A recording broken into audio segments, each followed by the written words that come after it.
ఏమవుతుందంటే ఎక్కువ మంది నాస్తికులు తయారైపోతూ ఉన్నారు. అట్ ది సేమ్ టైము భక్తులు దైవభక్తి కూడా పెరుగుతోంది, కాదని అనట్లేదు. కానీ దాంతోపాటు నాస్తికత్వం కూడా పెరుగుతోంది. ఓ పక్క నుంచి ఈ కమ్యూనిస్టులు అలాంటి వాళ్ళు కొంతమంది నాస్తికత్వాన్ని పెంచుతున్నారు. కాబట్టి భగవంతుడు ఉన్నాడా లేదా ఈ మీమాంస మీకు కూడా వచ్చి ఉంటుంది. భగవంతుడు ఉన్నాడా లేదా, ఉంటే కనపడ్డేమి, ఈ టైపులో. కానీ కొన్ని ఉదాహరణలు మనకి చరిత్రలో మన యొక్క దీంట్లో భగవంతుడు కనపడ్డట్టు ఉన్నాయి. అందులో తులసీదాస్ అనే అతను ఉత్తర భారతదేశం. ఈయన అప్పుడు దాకా హిందీలో రామాయణం లేదు, సంస్కృతంలోనే ఉండేది. ఈ తులసీదాస్ అని ఆయన తులసి రామాయణం అని రాశాడు. ఆ తులసి రామాయణం ఫేమస్. ఆయనే హనుమాన్ చాలీసా కూడా రాసింది, మీకు అందరికీ తెలిసి ఉంటుంది. హనుమాన్ చాలీసా, ఈ హనుమాన్ చాలీసా కూడా ఆయనే రాశాడు.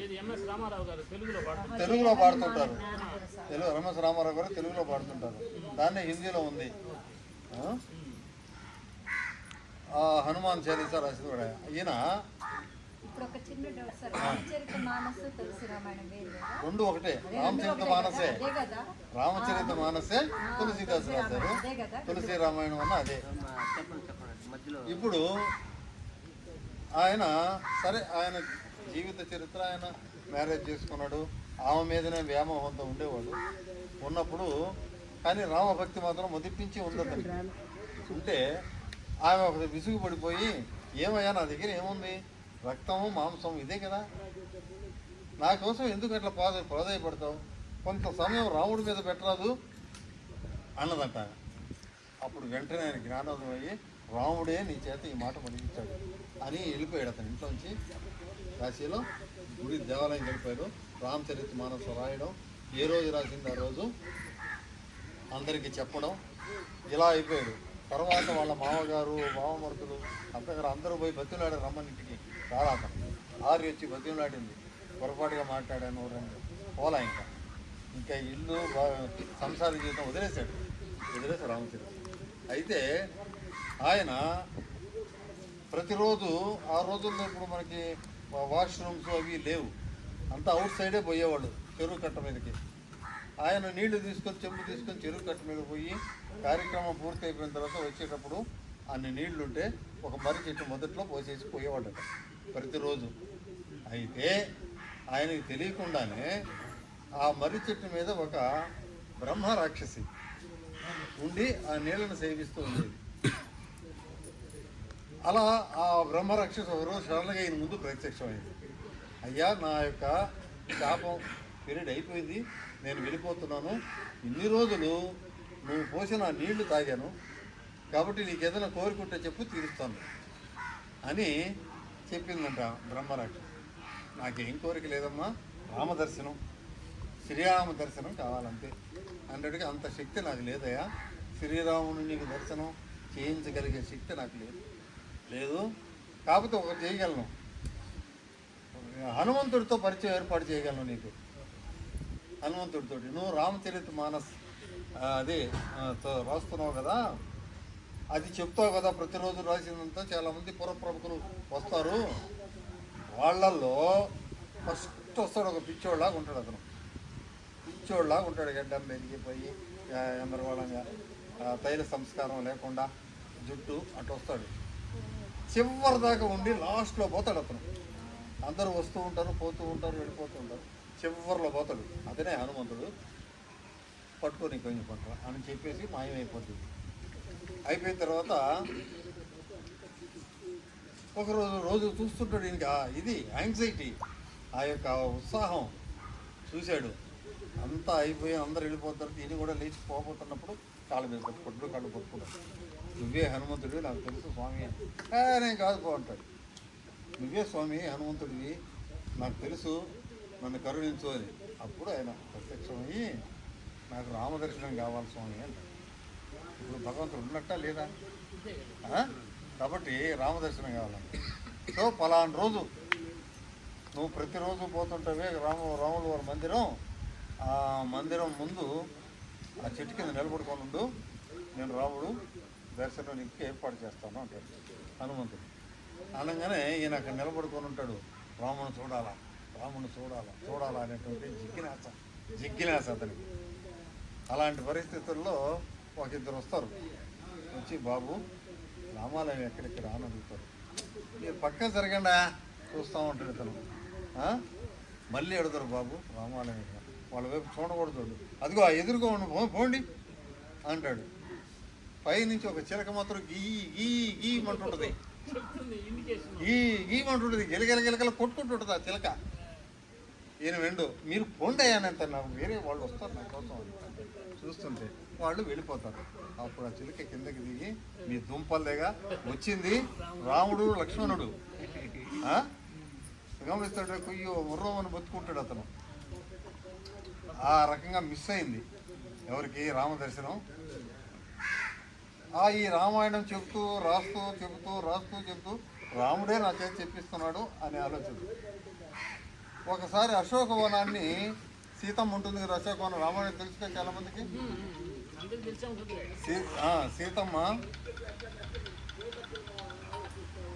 సీతమ్మ ఉంటుంది కదా అశోకవనం. ఆ అశోకవనంలో ఒక పెద్ద కొలను వర్ణిస్తూ అక్కడ తెల్లటి తామర పుష్పాలు తెల్లటి తామర పుష్పాలు ఉన్నాయి అని ఈయన చెప్తాడు. టక్కన హనుమంతుడు లేస్తాడు పైకి. అక్కడ పిచ్చోడు పైకి లేచి ఆ ఎర్రటి పువ్వులు అటు ఉండేది తెల్లయి కాదు అంటాడు. రాముడు నా చేత రాపిచ్చాడు దీన్ని అంటాడు.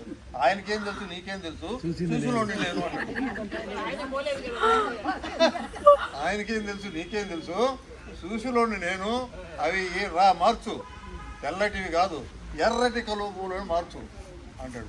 నేను మార్చను, కావాలంటే తలన్నా తెగేసుకుంటాను, సరే పిలువైతే రాముడు పిలువండి అంటాడు.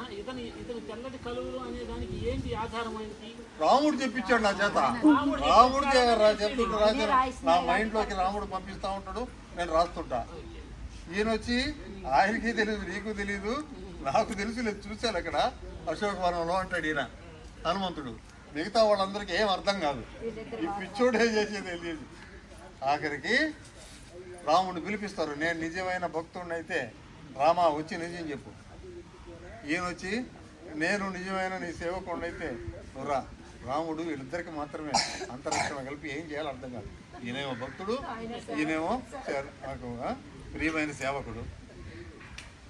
అలాంటి పరిస్థితుల్లో ఆయన వచ్చి దీన్ని కోమట మధ్యస్తూ ఉంటారు చూడు, ఏమనుకోకండి సార్, అది అటు ఇటు కాకుండా మధ్యగా ఇద్దరికి సరిపోయేటట్టు చెప్తారు చూడండి సాక్ష్యం. అట్లా అటుండేది తెల్లవేను, నువ్వు రావణాసురుడి మీద కోపంతో ఇలా చూసావు అందుకని ఎర్రంగా కనపడ్డాయి ఇద్దరికి మధ్యస్థగా. అటు తెల్లయే ఉండేది, నువ్వు చూసింది కరెక్టే, ఆయన రాసింది కరెక్టే అని శ్రీరాముడు చెప్పాడు. కాబట్టి ఇది వాస్తవంగా ఆయన జీవితంలో జరిగింది. తులసీదాస్ మనకంటే 2 శతాబ్దాల ముందు, అంతే, ఒక 2000 సంవత్సరాల ముందు ఆయన ఉన్నాడు కదా. కాబట్టి దైవం ఉన్నట్టా లేదా? దేవుడు ఉన్నట్టే. మీరందరూ ఇక్కడ ఉండే వాళ్ళందరూ వాకర్స్ అయినా కానీ భక్తులు అందరూ ప్రతి దగ్గర. మా అమ్మాయి కూడా దీపాలు పెట్టింది భైరవకంలో. భగవంతుడు ఉన్నాడు. జై శ్రీరామ్. ప్రతి ఒక్క జీవితంలో ఏదో ఒక ఇన్సిడెంట్ ఖచ్చితంగా ప్రూవ్ అయి ఉంటుంది. కాబట్టి దేవుడు ఉన్నాడని మీరందరూ ఒప్పుకుంటారు. కొంతమంది నాస్తికులు ఉన్నారు, దేవుడిని నువ్వు చూసావా, నువ్వు ఎప్పుడైనా మాట్లాడావా అంటుంటారు. కానీ వాళ్ళందరికీ దాన్ని చూడాలంటే చాలా మనకి ఆ కళ్ళు సరిపోవు, మనకుండే కళ్ళు సరిపోవు. దానికోసం ఎంతో సాధన చేయాలి. ఇప్పుడు నువ్వు 5వ తరగతి పాస్ అయ్యారు వెంటనే ఎంఏ చదవాలంటే చదవగలవా? చదవలేవు. ఎంఏ చదవాలంటే 6, 7, 8, 9, 10, 11 ఇంటర్మీడియట్ డిగ్రీ చదివిన తర్వాత అంత సాధన చేయాలి. కాబట్టి నువ్వు భగవంతుని ఊరికి చూసేస్తా చూడలేవు, కాబట్టి చేయాలి. కాబట్టి భగవంతుడు ఉన్నాడు అనేదానికి తులసీదాస్ ఒక పక్క నిదర్శనం. ఇంకొక నిదర్శనం చెప్పి ఆపేస్తాను. ఇంకొక నిదర్శనం ఏంటంటే రామకృష్ణ పరమహంస. ఈ వివేకానందుడు తెలుసు కదా మీకు, ఇలా ఉంటాడు. వివేకానందుడు తెలుసు కదా. ఆయన ఒక అలవాటు ఉండేది, మంచి చదవరి, బాగా చదువుకున్నాడు, అనర్గళంగా ఇంగ్లీషు అన్ని భాషలు మాట్లాడగలిగేవాడు. అలాంటి పరిస్థితుల్లో ఆయన ఒక్కొక్క సాధువుని పిలిచేవాడంట, ఇంటికి ఇచ్చి సుష్టిగా భోజనం పెట్టేవాడంట. దేవుడు ఉన్నాడా లేదా అని అడిగేవాడంట. ఉన్నాడు, నువ్వు చూసావా అని. చూడలేదు. ఆమె కర్ర తీసుకున్న వాళ్ళు ఉతికి తరుగుకునేవాడట, వీధి చివరి దాకా తరుగుకొని కొట్టేవాడట. కాబట్టి ఆ వీధి వైపు సాధువులు పోవాలంటే భయపడేవాడు. దేవుడు ఉన్నాడా లేదా నాకు చూపించండి. ఆమెన వివేకానందుడు. అప్పుడు ఒక సాధువు వచ్చాడట. వచ్చిన తర్వాత ఆయన తిన్న తర్వాత ఇదే ప్రశ్న వేశాడు, దేవుడు ఉన్నాడా? ఉన్నాడు. నువ్వు చూసావా? చూశాను అన్నాడు. మరి నాకు చూపిస్తావా? అంత శక్తి నాకు లేదు అనగానే కర్ర తీసుకున్నాడంట. కర్ర దీన్ని అబద్ధం చెప్తున్నావు అని. నాకు నీ సంగతి తెలుసు. నాకు నీకు దేవుణ్ణి చూపించాలి అంటే రామకృష్ణ పరమహంస ఉంటాడు. రామకృష్ణ పరమహంస విన్నారా పేరు? ఆయన గురువే. ఆయన దగ్గర పోమంటాడు. ఈయన మూటాముళ్ళ పట్టుకొని ఆయన దగ్గరికి పోతాడు. పోయిన వెంటనే అంత దూరం నుంచి వస్తూ ఉంటే రామకృష్ణ పరమహంస కూర్చో ఉన్నాడు, వివేకానంద వస్తున్నాడు. అరే ఎంతసేపు నుంచి నీ కోసం చూడాలా, ఎంత కాలం నుంచి నీ కోసం చూడాలా, ఇప్పుడుకి వచ్చేవారా అన్నాడంట. నీకు ఆశ్చర్యం వచ్చింది. వాడే పెద్ద నటుడు అనుకుంటే నీకు ఇంకా పెద్ద నటుడే నేంద్రా బాబు అని. ఆయన దగ్గరికి వచ్చిన తర్వాత నరేంద్రుడు ఆయన పేరు. నరేన్ ఏంటి నువ్వు వచ్చావా? ఇక్కడే ఉండు అన్నాడు. ఉండడం సంగతి తర్వాత నువ్వు దేవుని చూసావా? చూశాను, ఇప్పుడు కూడా చూస్తున్నాను. అదిగో దేవుని కనుక ఇప్పుడు కూడా చూస్తున్నాను. నాకు చూపిస్తావా? దానికి చాలా సావన కాలం. ఈ కబుర్లు చాలా విన్నా. నాకు చూపిస్తావా? చూపివా? అయితే కూర్చో అని చెప్పేసి ఈ గుట్టల వేలు వివేకానందుడి తల మీద పెట్టి అట్లా నొక్కాడటమ్మా. అంతే ఎర్ర ప్రపంచం అంతా తిరిగిపోయింది. ఆబో అన్నాడు గట్టిగా, కాకి పెట్టి పడిపోయింది. అందుకే నేను చెప్పాను, సాధన చాలా అవసరం. కాబట్టి సాధన చెయ్యి, నీకు దేవుడు కనిపిస్తాడు. నేను ఇప్పుడు చూస్తున్నా, రోజు చూస్తున్నా. నేను పూజ చేసేటప్పుడు వల్ల అమ్మవారికి కనిపిస్తూ ఉంటుంది నాకు. కాబట్టి నీకు కూడా శక్తి కావాలంటే ప్రతిరోజు సాధన చెయ్యి. అప్పుడు సన్యాసం తీసుకొని అక్కడే ఉండిపోయి వివేకానందుడు కూడా సాధన చేసి చేసి చేసి అమ్మవారిని చూశాడు. ఇంట్లో వాళ్ళ పరిస్థితి ఏంటి? పాపం వాళ్ళ నాన్నగారు చనిపోయారు, వాళ్ళ అమ్మ ఆ తమ్ముళ్ళు చెల్లెళ్ళు ఉంటే వాళ్ళు చాలా పేదరికంలో ఉన్నారు. రామకృష్ణ గురువు గారు నాకు కూడా అమ్మవారిని ఒక పద్యం చెప్పండి, అమ్మవారిని ప్రత్యక్షం చేసుకొని డబ్బులు అడుగుతావా డబ్బులు అని ఈ మంత్రం చదువు అని చెప్పాడంటే నేరుగా పోయారు. అమ్మవారు ప్రత్యక్షమైంది. ప్రత్యక్ష అమ్మ చూడు తల్లి నీ దర్శనం చాలా అన్నారు. బయట అడిగేవా డబ్బులు? మళ్ళీ పోయి ప్రార్థించాడు. అమ్మవారు ప్రత్యక్షం ఇది ఏం కావాలంటే దర్శనం కావాలని వచ్చేసి తీరా వచ్చేసిన తర్వాత అడిగావా అంటాడు. అమ్మవారిని పోయి మాత్రం డబ్బులు అడిగిందా? చిచ్చి పర్లేదు. ఆ రకంగా ఇప్పుడు నేను ఎందుకు చెప్తాను ఇదంతా అంటే, దేవుణ్ణి చూసిన వాళ్ళు ఉన్నారు. వివేకానందుడు మొన్నటిదాకా ఉన్నాడు, ఆయన గురువు రామకృష్ణ పరమహంస మొన్నటిదాకా ఉన్నాడు. వాళ్ళేమి ఎక్కడో పురాణాల్లో ఉండేవాడు కాదు, మన కళ్ళ ముందు ఉన్నాడులే వాడు. మొన్నటిదాకా ఉన్నవాళ్ళే. వీళ్ళిద్దరూ రాముడిని చూశారు, తులసీదాస్ చూశారు, అమ్మవారిని చూశారు వీళ్ళిద్దరు. కాబట్టి భగవంతుడు లేడనుకోవడం తప్పు. అయితే లేడని చెప్పి నాకు చూపించనేవాడికి చెప్పాలా, నువ్వు సాధన చేయరా నాయనా, సాధన చేస్తే భగవంతుడు కనిపిస్తాడు. సాధన లేకుండా నాకు ఇటు చూపించంటే ఊరికి వచ్చేస్తారా? చూపించదండి. కాబట్టి రాకపోయినా ఎవరొకరి ద్వారా సహాయం చేపిస్తారు. దేవుడు ప్రతి ఒక్కరికి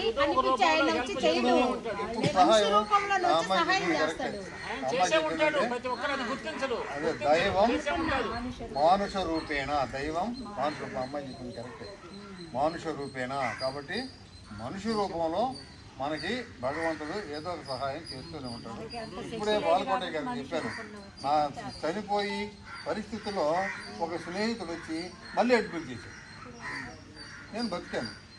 అప్పుడు 2007లో సాగు పోయి బతికాను కదా. మనుష రూపేణ అంతే, మనుషు రూపంలో వస్తాడు. నేరుగా నీకు దేవుడు కనపడాలంటే కనపడవచ్చు.